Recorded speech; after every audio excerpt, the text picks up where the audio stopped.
this isn't your question, but you made me think of, like, what if Ultimate Custom Night isn't real?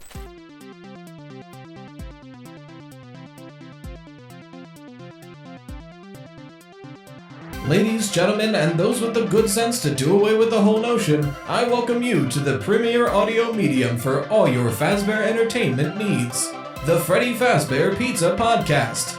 Note, FFPP is not responsible for any loss of appetite, disinterest, dismemberment, or other legally classified statuses. So strap in and enjoy. Hello, everybody. Welcome back to the Freddy Fazbear Pizza Podcast. I'm your host, The Toast. Rye Toast here to talk about Five Nights at Freddy's, like we always do. I'm recording in the middle of the day. I usually try to avoid that, but it's been a hectic week, and it's just something that's going to have to happen. So if you hear screaming kiddos, I've got kids. It's going to happen. Regardless, today I wanted to take a bit of a detour and instead go over... I was going to do an Oops All Questions episode, realistically, and then I decided, well, I need to get information about a specific character, so maybe we do that first.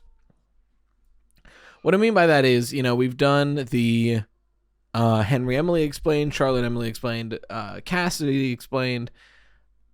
This isn't out yet, but I've written and recorded an Elizabeth Afton Explained. I think it's time for Michael Afton. I think it is time. So my goal is to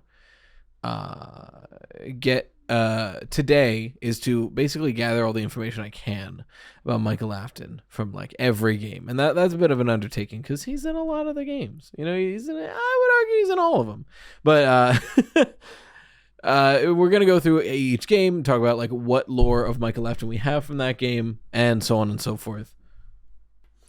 Now, before we go chronologically game by game, I always think it's important and helpful to start with like, how do we know this character exists, right? Because a lot of the characters in FNAF, there's never like, hi, I'm Michael Afton, and here's my story. We have to piece together like evidence that they exist, evidence of their name, evidence of what they've been doing. Because FNAF is very true crime. It's very like, nobody's sat up here telling us their motives.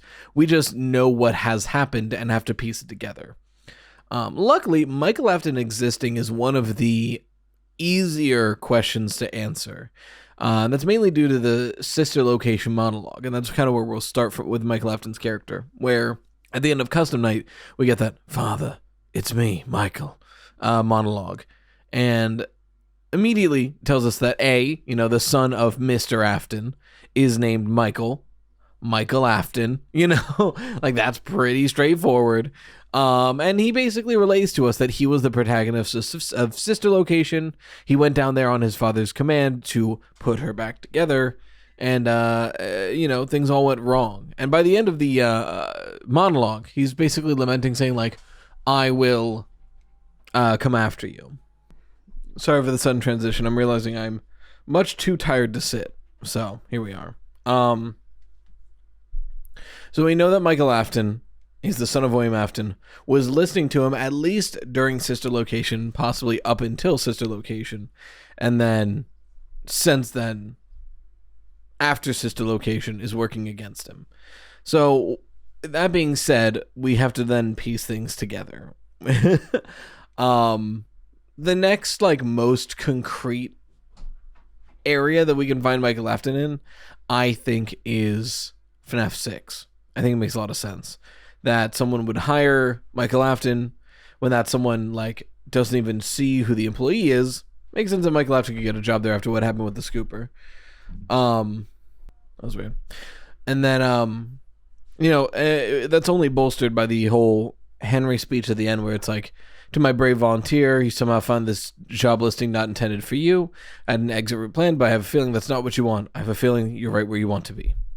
Now, some people have argued that Henry saying this job listing not intended for you implies that we're not playing as Michael Afton in FNAF 6. I argue the otherwise. So the argument that we're not playing as Michael Afton in FNAF 6 because of this monologue is that Henry knew Michael was alive and intended Michael to get the job listing. So if the job listing was not intended for the player, then it's not Michael Afton. I hesitate on that though, because if we're to assume that Henry knows everything he knows because he went through the documents that he found while looking for William Afton, then, the idea that he knows Michael Afton is alive is slim. The idea that he might have seen him die, very possible. Because, like, if nobody went to Sister Location after the events of Sister Location, and Henry's, like, reviewing the tapes or whatever, he would have seen Michael got scooped. Like, there's so many times that he could have seen Michael Afton dead, that knowing he's alive is strange to me. So my argument has always been, the job listing not intended for you, and there was an exit route planned for you, but I have a feeling that's not what you want. Those sentences are linked, right? He planned for someone else to have the job listing, and he planned to have an escape for that person. But, like, he knows, like, if Michael Afton is here and this will end everything, Michael Afton also wants to end. So, if he has a feeling that the player doesn't want to go with the planned exit, then that makes a lot more sense that the planned job listing was just for a random. The job listing not intended for you because it wasn't intended for Michael Afton. It was intended for some random guy, and then right before the fires, he could escape. That was the whole goal. And I think that's what we're getting at, is that, like, the job listing was intended for a random, which is why there was an exit gate intended for them to utilize. But because it ended up being Michael Afton, someone who, by all means, he thought was dead, you know, like, if you think somebody is dead, you're going to be like, well, I didn't intend for you to apply. I thought you were dead. You know, so I think it makes much more sense for the player to be Michael Afton in FNAF 6. That being said, if that's true, his story also ends in FNAF 6, right? He dies in FNAF 6 Fire with the rest of them. So that's like the beginning and end. Well, it's not the beginning, right? Because the beginning is when he's part of the Afton family. But that's like the first evidence we get of him existing and the last evidence we see of him as existing. So now that we know those binds, let's go game by game, right? FNAF 1. A lot of people argue that Mike Schmidt is a fake name for Michael Afton. Now, the main argument for it is that the same reason for being fired is listed in FNAF 1 and FNAF 2. Tampering with the animatronics and foul odor. Now, granted, this could just be a running gag, but add on the fact of what we hear at the end of Sister Location's custom night. I'm going to come find you. The idea that Michael Afton is going to the FNAF 1 location to find William Afton, it's plausible. It is plausible. Now, I have another explanation for it, but we'll get to. But Mike Schmidt being close to Michael Afton, and for the other reasons I had mentioned, people are like, well, Michael Afton is probably the protagonist of FNAF 1 for one reason or another. FNAF 2 definitely becomes more speculative, but for the people who think that Fritz Smith is another fake name for Michael Afton, then the custom night Fritz Smith specific employee is the one who gets fired for tampering with the animatronics and foul odor. So that's a linking thread there. FNAF 3, admittedly, a little more esoteric, but the argument for the Michael Afton being the protagonist of FNAF 3 is down to the phantoms and motive. So it seems like the FNAF 3 location burns down. Well, that's confirmed. The question is, was it an accident or was it arson? Because like the guy mentions, the whole building is like unsafe and could burn up at any moment. But if Michael Afton is truly on the hunt for William Afton this late into the timeline, it makes sense that if he found William Afton at this haunted house, it's like, okay, trap him and burn him inside. And hopefully that works. Right, so 1, there's that. 2, in the Ultimate Custom Guide, in the survival logbook, I just made something up. In the survival logbook, the chapter markers are Foxy acting as the FNAF 3 security guard. And again, Michael Afton is associated with Foxy. We'll get that into the next game. But the connection of Michael Afton to Foxy, 1. 2, in that book, all the red ink stuff is done by a Mike. So, like, the idea of, like, Michael Afton is already involved in this book, and this book is showing us Foxy being the Night 3 security guard. You know, it keeps piling up. The final piece of evidence there is more, there's 2. So there's one more grounded one. That's the phantoms. You know, the phantoms are a weird question mark. No one's really sure what the phantoms are.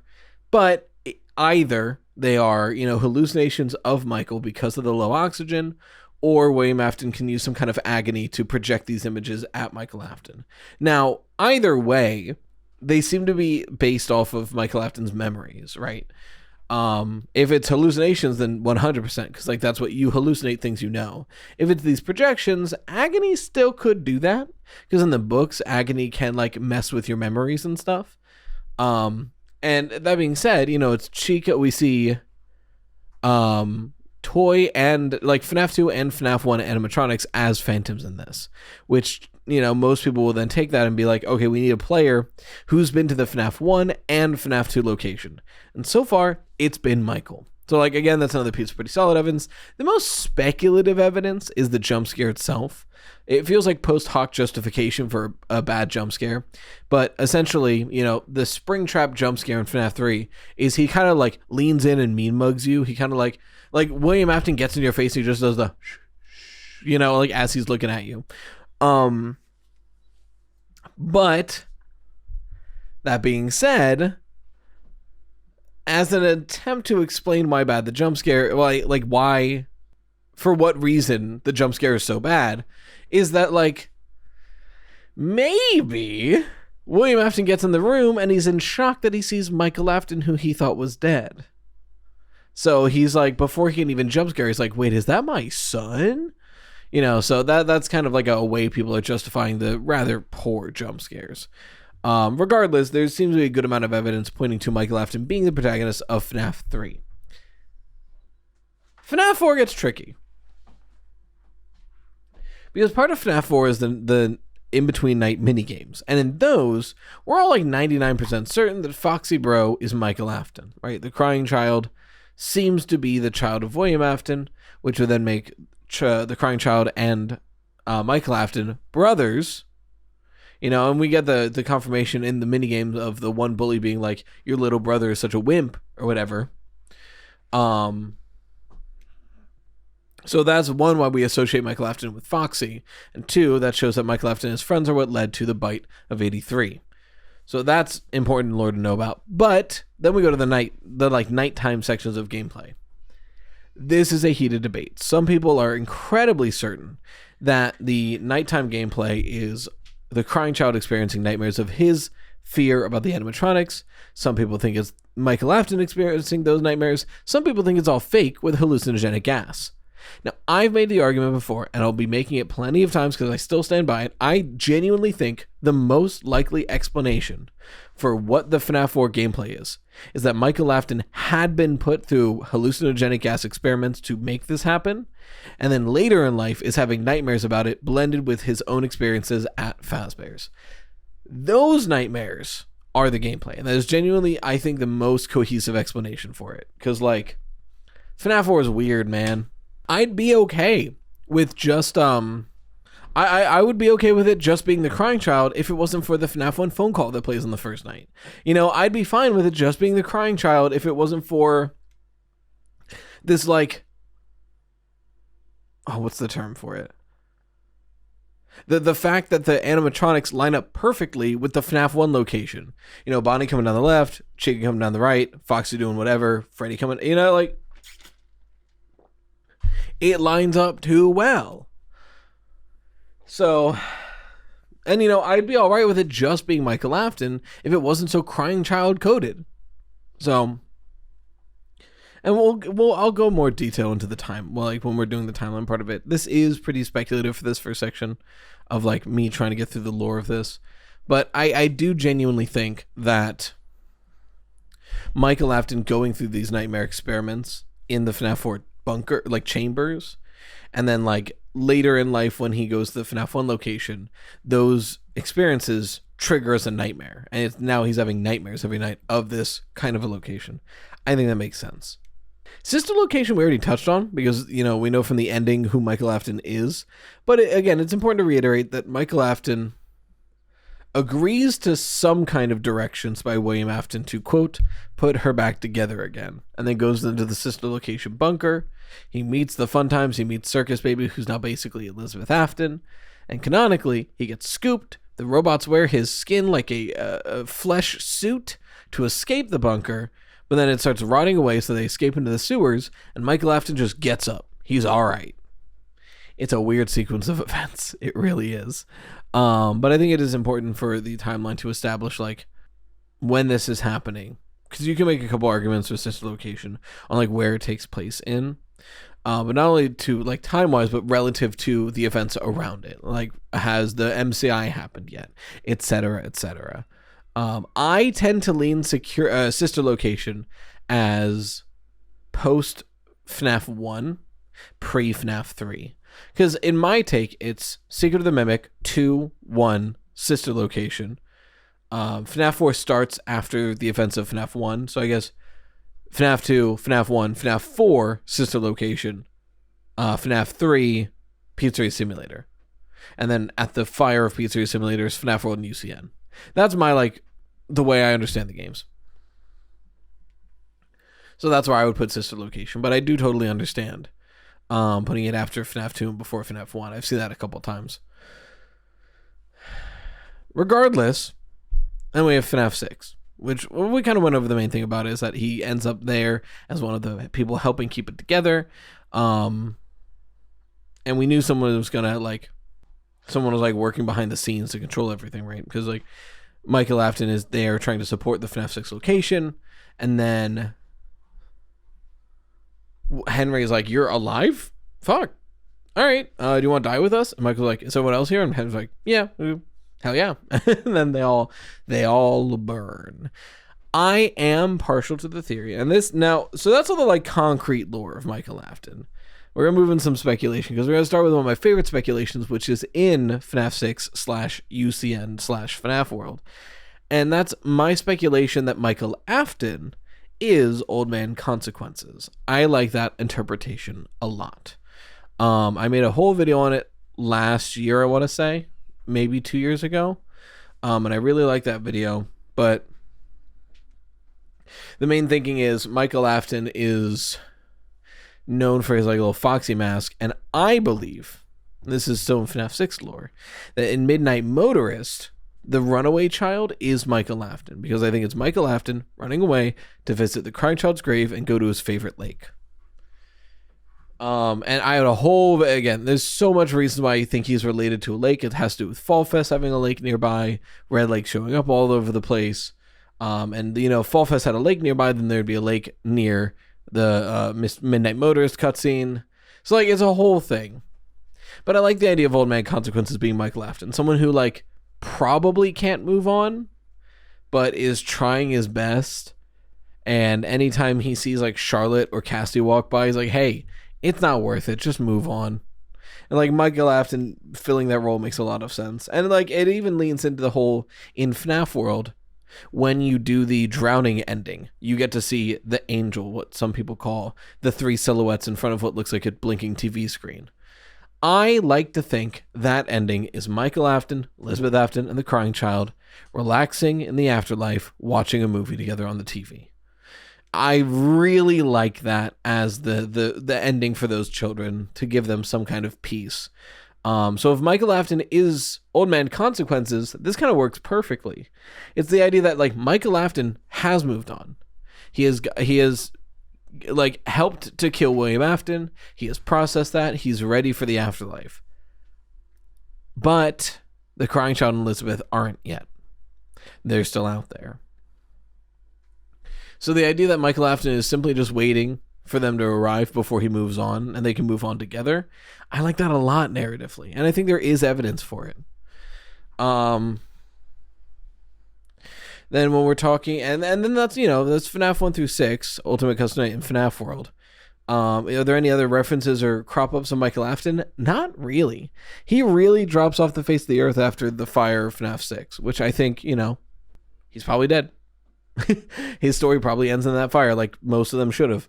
So then, like, that's the evidence. What do I think the timeline for Michael Afton is? Well, I did do a video on this about a year ago now. But it wasn't as comprehensive. It was more so just like Michael's role in William's crimes. It wasn't as comprehensive on like Michael Afton as a person. But I like to think, because there's that scene in Midnight Motorist where he's like, he'll regret it this time. Like, this is the last time he does this. So it's like, okay, something changes. And I do think that the FNAF 4 experiment chambers are real. There's enough evidence to suggest this. So who did William Afton use it on? Well, I think, Michael Afton is resentful that William Afton basically just said, like, watch your younger brother, I want to go build robots or something. And now Michael, grows to resent his little brother for that very reason. Which ultimately turns into the bite of 83, where him and his friends hoist the crying child up into the mouth of Fredbear, and he ends up getting into like a coma, likely, and or dying. And it's in that moment that William Afton kind of goes like, there needs to be a punishment. Right? Now, I'm not here to say William Afton cares about his kids, but this is a very public and very embarrassing moment for the Fazbear brand, to have a child die in the jaws of Fredbear. That needs to be punished. I doubt he even cares that the crying child's dead. He's upset about the tarnish to the brand that just happened. So he comes home. He's like, he finds Michael Afton as a runaway again. He's like, you know what? I know how to kill two birds with one stone.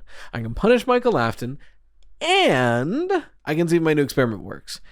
And he just puts Michael Afton in the nightmare hallucinogenic smoke chambers, and Michael Afton's just in there indefinitely until William Afton pulls him out again. Now this is definitely speculation, more just a funny bit, but another thing to think about for this is, like, canonically, Michael Afton's really bad at a lot of things, except for Five Nights at Freddy's scenarios. He's really good at those. He keeps getting fired for foul odor and machine mouth and like messing with the machines. He isn't able to do sister location without getting his ass killed. Like, he's bad at what he does, but he's really good at surviving Five Nights at Freddy's scenarios. And I think canonically that could be funny. Of like, we'll get into it, but like William Afton's like, I need you to do this thing, and Michael Afton's like, okay, and he goes to a location, and while he survives the 15 animatronics trying to kill him, he doesn't know how to like tie his shoes. He doesn't know how to be subtle. He gets caught by management. I like that a lot for like a character like Michael Afton.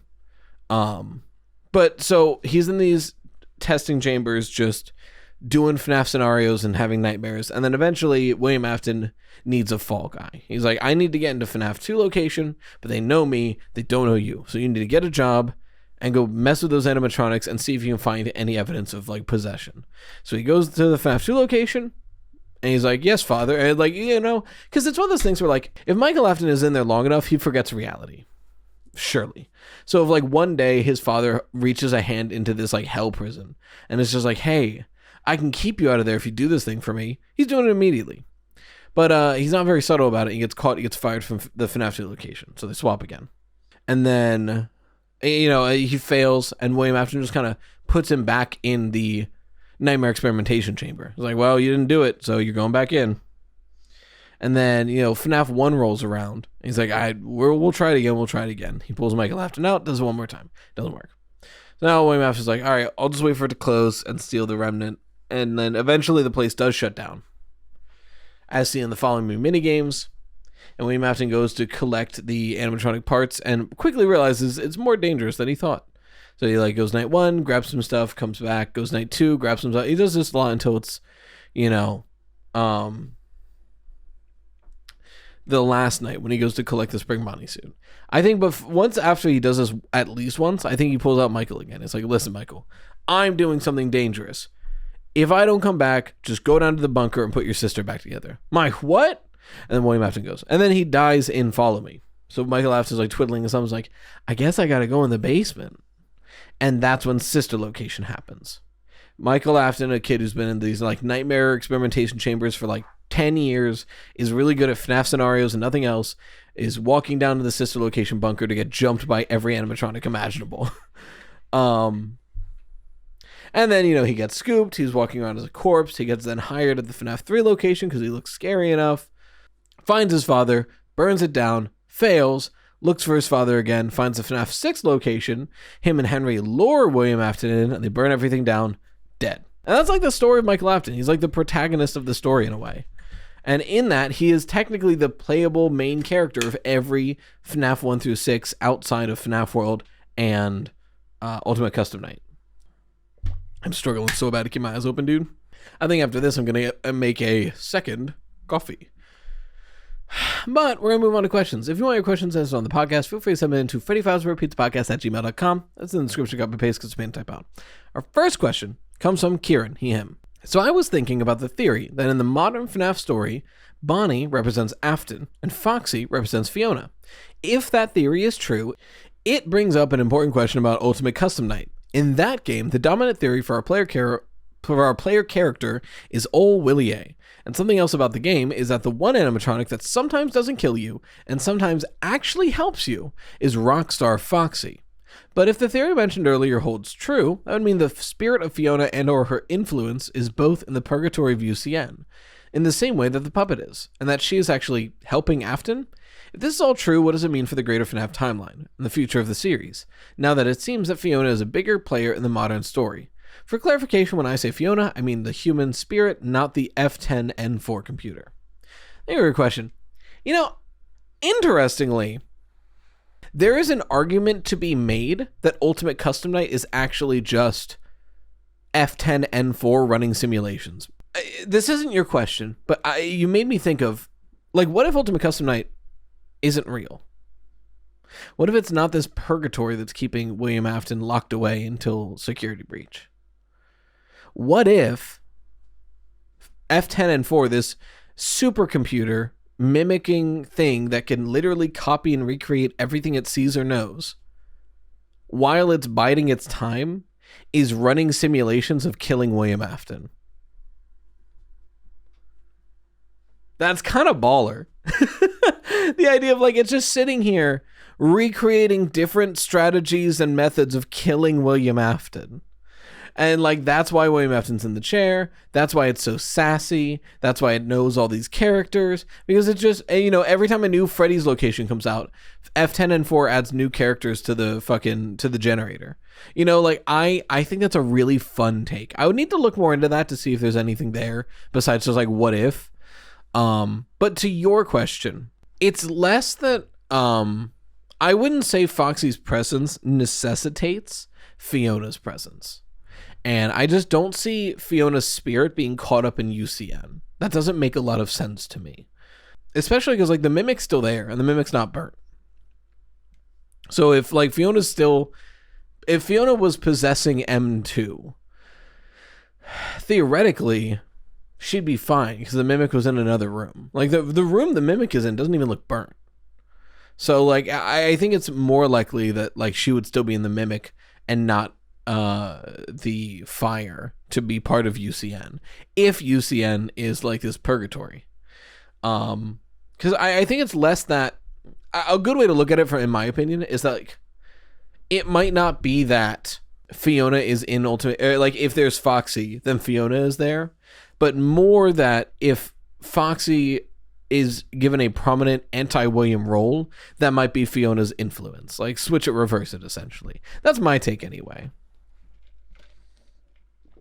Also, it's really interesting, complete coincidence, but it's really interesting to think about the fact that UCN not only has those two in there, but has Bonnie and Foxy share the exact same gimmick, but opposite, where they're both on a stage, they're both, like, off in a camera, and if it's Foxy, you gotta look at him, and if it's Bonnie, you gotta not look at him. And they're literally, like, interchangeable in that way. That's really interesting to think about. Definitely, like, it wasn't planned that far ahead, but I wonder if those two characters were picked because of that. I don't know. It's interesting to look at. Thank you for your question, though. Our next one comes from Asa, they, them. Since you mentioned you won't be making any more Poppy videos until the next chapter, do you have any recommendations for Poppy theorists who might cover similar things that you cover, or theorists whose videos you like? I'm new to the lore side and trying to get caught up. For sure. I mean, I do like Game Theory's Poppy videos, but if you want, like, a more dedicated to Poppy Playtime YouTuber, I feel like my brain goes right to Sheep's Rampage.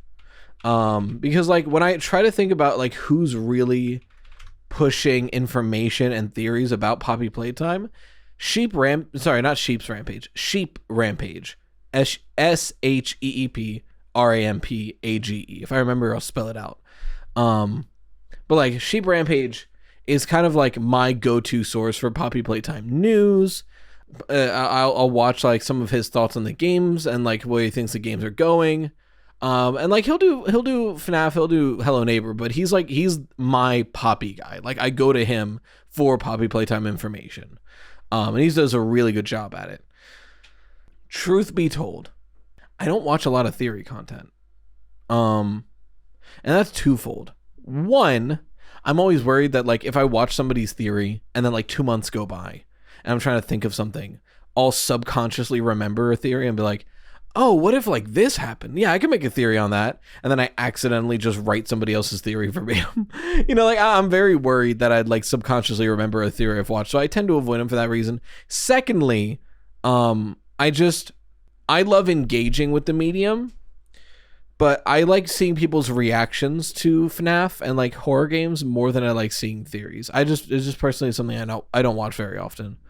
Like the things I watch most on YouTube, frankly, I watch live streams more than anything because I like seeing, like, I like having like background noise. But as far as like things that I actively watch is definitely more like Pokemon, Magic the Gathering, things like that. So, I don't watch that many Poppy theories, so I don't know. I just know like the guy I go to for Poppy news is Sheep Rampage. And that'd be who I recommend. Our next question, thank you for your question. Our next question comes from The Hidden Husky, he, him. This is less of a theory, in the sense that I have evidence to support it, but I don't feel like I like the question. How did David feel about M1/Fiona? I think it's a deeply important part of understanding Secret of the Mimic. I feel the more we recognize that David was never comfortable with the robot babysitter, just conditioned to accept it, and the psychological horror that is seeing your dead mom's voice and personality bed itself in that machine, M2's constant struggle must be in part root from this. I'd really appreciate if this could be visited in an upcoming podcast episode. Thank you for your time. Thank you for your question, Hidden Husky. So I see what your point is. So you're kind of saying like, it seems important to bring up that David probably never liked M1. So M2 replicating David probably helped cause this schism. And yeah, you're right. I don't know how like it would, it doesn't seem to me that it would change anything, but I think you're correct in pointing out that like, we have that one tape of like, hey buddy, I made you a toy. What is it? You can call it M1. Why does it look like that? Like that's his first time meeting the Mimic. So then like 2-3 years down the line, telling the Mimic like, hey, you need to be that kid now. So I could see that being a problem. I don't know how much it changes the timeline, but I think it is worth bringing up. Our next question comes from Jax, she, her. Thank you for your question, Hidden. After the prototype stabs the player, we then see a groggy first-person look at him dropping someone into Poppy Gel. Is this the player, or are we seeing through Poppy's perspective? Or maybe even seeing a memory? Seems to be different takes among the theorists. In my opinion, it doesn't make sense for it to be the player. What are your thoughts? So I was hardline that it made more sense to be Poppy. And then a dev came out and said it's the player. And then I sat on that for a while. And really, there's just one like logic thing that's kind of iffy. Besides that, it does make a lot of sense to be the player. So let me explain my thought process here. My only complaint was, how is Giblet getting us out of the vat? And if that's the only complaint, there's ways to explain it. Maybe he knocked it over. Maybe he used our grab pack. Who can say how Giblet got us out of the vat? But here's the thing. The Poppy Gel replicates infinitely when it has organic material to absorb, essentially. Because that's what we see in the tree, right? That's what the biodiversity lab is kind of teaching us. That like there's this massive tree formed from the Poppy Gel that's siphoning energy off of the corpses of some of these like dead stuffed animals. So when we disconnect that source, the tree withers a bit. So it needs to be fed in a way. So the idea that the prototype sees us, kills us, and goes, you'll make more Poppy Gel, and dunks us in a vat of Poppy Gel to let us be dissolved by it, that makes total sense, and that would work that way. But then here's the thing. We get dumped out and shocked awake by Giblet. That moment made us immortal. What do I mean by this? In essence, the prototype dunked a recently dead human into a vat of Poppy Gel, We were suspended for some time, then taken out and electrocuted by Giblet. I'm going to read off the Experiment 814 note that you find on Elliot Ludwig's desk in Chapter 2. Experiment 814. This experiment utilized a live rat. Rat was fed 3 portions daily for 3 weeks. At the end of 2 weeks, the rat was killed and submerged into a poppy flower and preservative gel mixture. 1 week later, an electric shock was applied to the rat. The rat remained unresponsive. Applied to the rat, still in the gel, in an attempt to revive it. The rat remained unresponsive. Analysis. I still believe the potential of the poppy flower, its unusual properties, tend to believe the proper mixture and procedure could have life-altering properties. Blah, blah, blah, blah, blah, blah. Perhaps something larger than a rat could yield different results. And this was 200 experiments before he finally made the prototype successfully. So, we literally just did that experiment. He took a rat, killed it, left it in poppy gel for a week, took it out, and electrocuted it. Nothing worked. And he went, I think it could. Maybe we need to do something larger. Well, the prototype just took a human body, killed it, dunked it in poppy gel, and then Giblet took it out and electrocuted it. It's the same experiment completely accidentally. I literally think the entire reason Giblet's character was created is because we did not have an electric companion yet. We needed somebody with some kind of electrical ability, and just introduced. The whole point of Giblet being introduced is that he's introduced with that taser. He's got that electric shocker. So now he can accidentally perform the experiment on us. Because I don't think Giblet was like, if I shock him, it'll work. I think he was like, oh shit, it's not waking up. Shock, you know? And that's why we survived. We literally did the experiment Elliot Ludwig was trying to do. I think this moment on, we're as sturdy as Poppy and the prototype are. Unbeknownst to the prototype. I think that'll be a benefit to us. And frankly, I think the Doctor will explain that to us in Chapter 6. Because obviously they've started figuring out that Poppy Gel was part of this. Granted, they couldn't fully replicate it, so maybe they were missing that electric shock. But I would highly doubt that the Doctor does not figure out what has happened to us and inform us why it worked. So now that we know it has to be the player, it makes total sense. Everything it lines up perfectly with something that was set up back in Chapter 2 all the way to now. Frankly, it makes me doubt that the story changed that much. Because I know it was being said on Twitter that I think one of the original devs was like, this story is veered way off course, but from the original draft or something like that. I don't know. This is talking about something that was set up all the way back in Chapter 2. So it feels like they're still really using the source material they have. I don't know. Regardless, the fact that we accidentally do the Chapter 2 experiment, I think makes it so, one, makes sense why it happened to the player. Because it also, I had that question, why would the prototype put us in Poppy Gel if it's going to save us? Not true. The Poppy Gel, if we were left there, we would have died. We would have just turned into more Poppy Gel, it seems. So, it's the fact that we were taken out and then electrocuted by Giblet. That's why we lived, and that's why we're going to continue to live accidentally. So that's my thoughts on it. Thank you for your question, Jax. Our next one comes from Mystic Galaxy 100. He, him. Hey, Ryan, I've been going through the week before recently. I noticed something is that, for some reason, shortly before the events of the book, it mentions the location briefly closing down before reopening shortly afterward. Note the closure can't be the FNAF 2 location. Ralph mentions glitches with the animatronics with an emphasis on Foxy causing the closing. It reminded me of Foxy Go Go Go, and I was wondering if it's possible that William was still killing all the way when FNAF 1 takes place. And if so, was Foxy Go Go Go cause of the closure? I'm of two minds.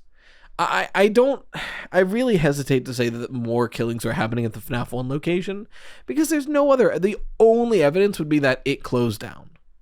There's no other, and Foxy Go Go Go seems very clearly to set up that the kids were killed in the original Freddy's location. And not the FNAF 2 location. That's why it's there. So the idea that it happened again at FNAF 1, I just don't think there's a lot of evidence for it.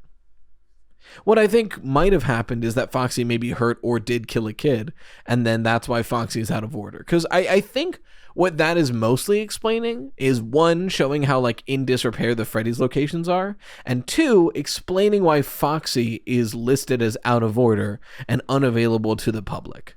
I really think that's the main reason why it's like this. And that's why the closure is mentioned. Otherwise, we'd be sat there like, why is Foxy already out of order a week before the game started? Like, what's going on? So I think that's just the book's way of being like, yeah, this is why.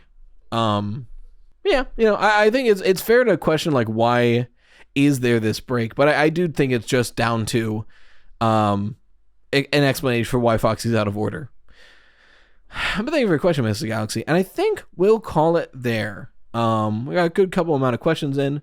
We're approaching 45 minutes in the recording, probably closer to 40 in the edit, but I want another coffee, so I'm gonna go get one.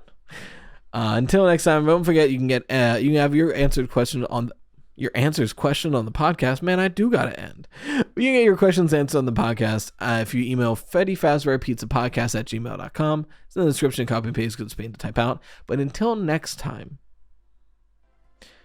Thank you for watching the Freddy Fazbear Pizza Podcast, where the pizza abilities are endless. We hope to enjoy your future patronage. Bye-bye for now.